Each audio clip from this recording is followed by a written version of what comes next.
আমাদের জামাত ইসলামীর দল আমাদের বাড়িতে 4 থেকে 5 বার গিয়েছে।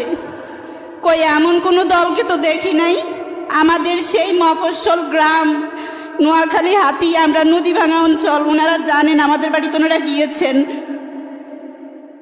কই অন্য কোনো দলকে তো দেখি নাই। ওনারা এখন বলে কি জানেন? সংস্কার নয়, নির্বাচন। ওনারা এখন এটা বলে, আরো বলে কি সংস্কারের নামে নামে নির্বাচনকে দীর্ঘায়িত করা।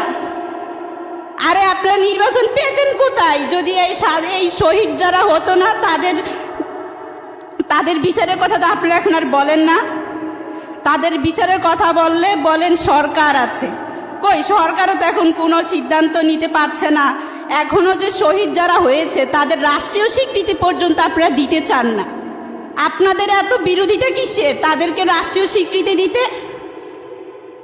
আপনারা এখনো লাইভে এসে বলেন যে রাষ্ট্রীয় স্বীকৃতি দরকার নাই।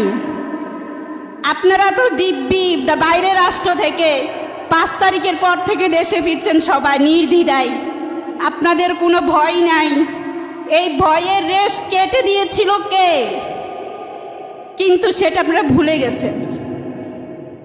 এখন ভুলে গিয়ে বলেন নির্বাচন, ক্ষমতা।